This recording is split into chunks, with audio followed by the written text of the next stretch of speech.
আসসালামু আলাইকুম। প্রিয় দর্শক, আমি প্রথমেই একটু ক্ষমা চেয়ে নিচ্ছি এ কারণে যে আজ আমি যে প্রসঙ্গটা নিয়ে কথা বলবো সেটা আসলে আমার সঙ্গে একটু ব্যক্তিগতভাবে এর সঙ্গে আমি সম্পর্কিত। এই ঘটনার সঙ্গে আমি যে ব্যক্তিটিকে নিয়ে কথা বলবো সেই ব্যক্তির সঙ্গে আমি একটু সম্পর্কিত, এবং সেই সম্পর্কটা অবশ্যই খুবই তিক্ত একটা ঘটনা, একাধিক ঘটনা, একটা না একাধিক ঘটনার।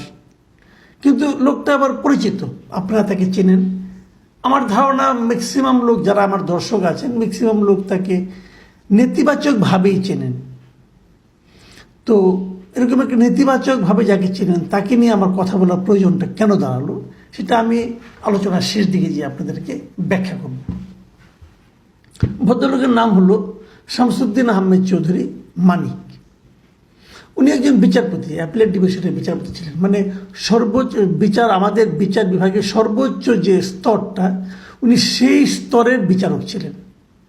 এবং বলা হয়ে থাকে উনি নিজে নাকি নিজেকে প্রধান বিচারপতি একসময় হবেন, এরকম চিন্তা অনেকেই করতেন, আগ্রহ নাকি অনেকের কাছে প্রকাশ করেছিলেন। তো এই লোকটাকে বিচারপতি হিসেবে যতটা আপনারা চিনেন তার চেয়ে বেশি চিনেন বিভিন্ন টেলিভিশনের টক শোতে তার বিভিন্ন আচরণের মাধ্যমে। সর্বশেষ আচরণটা উনি দেখিয়েছিলেন চ্যানেল আইয়ে।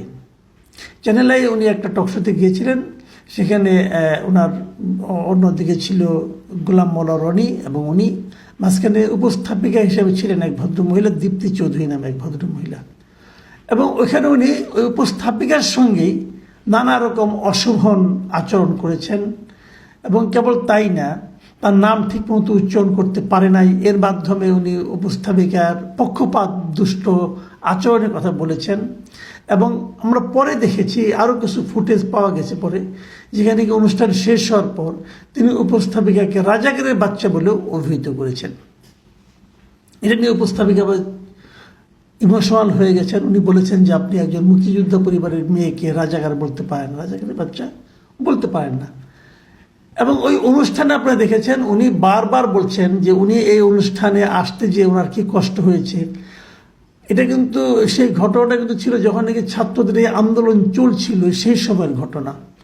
এবং ওনার কত কষ্ট হয়েছে রাস্তায় বিভিন্ন জায়গায়, এই যে ছাত্ররা যে মানে আপনার অবস্থান নিয়েছিল, অবস্থান ধর্মঘট পালন করছিল, এটার জন্য ওনাকে কত কষ্ট করে আসতে হয়েছে। এবং যারা অবস্থান ধর্মঘট পালন করছিল, অবস্থান নিচ্ছিল, তাদেরকে উনি সরাসরি বলছিলেন যে এই রাজাকারের বাচ্চাদের জন্য ওনার নাকি আসতে অনেক কষ্ট হয়েছে।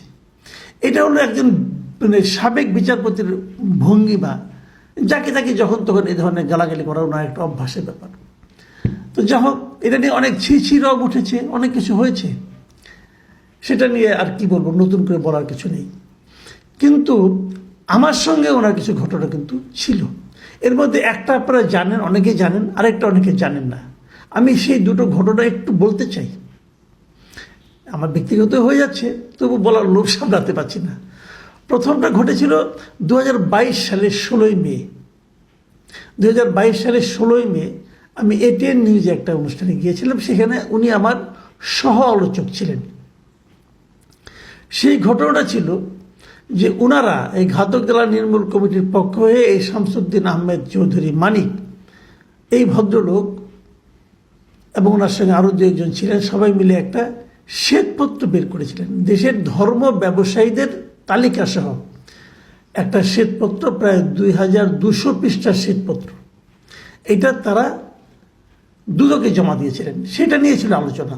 এবং সেখানে তিনি ধর্ম ব্যবসায়ী হিসেবে একটা তালিকা দিয়েছিলেন, 116 জনের তালিকা ছিল।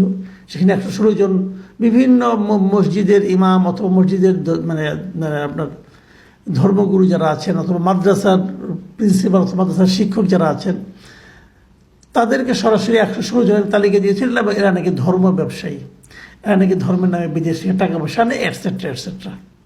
ওখানে প্রায় 1000 মাদ্রাসার নামও ছিল, এগুলি সবাই নাকি তারা নাকি বিদেশ থেকে টাকা পয়সা এনে ধর্মের ব্যবসা করে, এই ধরনের একটা তালিকা দিয়েছিল। তো সেই ওখানে আলোচনায় আমি ছিলাম, উনি ছিলেন, মেজর জেনারেল আব্দুর রশিদ সাহেব ছিলেন, এবং মৌলানা আহমেদ আলী কাসেমি ছিলেন। তো সেই আলোচনার একেবারে শেষ পর্যায়ে যে ওনার সঙ্গে আমার বিরোধটা বেঁধে যায়। বাঁধে এই কারণে আসলে পুরো আলোচনাতে ওনার সঙ্গে আমি কিছুতেই একমত হচ্ছিলাম না, বরঞ্চ আমি ওনাকে বলছিলাম যে আপনি যে তালিকাটা করলেন এই তালিকা করার দায়িত্বটা আপনাকে কে দিয়েছে ভাই, এবং এই দায়িত্ব নিয়ে যে আপনি নামগুলি প্রকাশ করলেন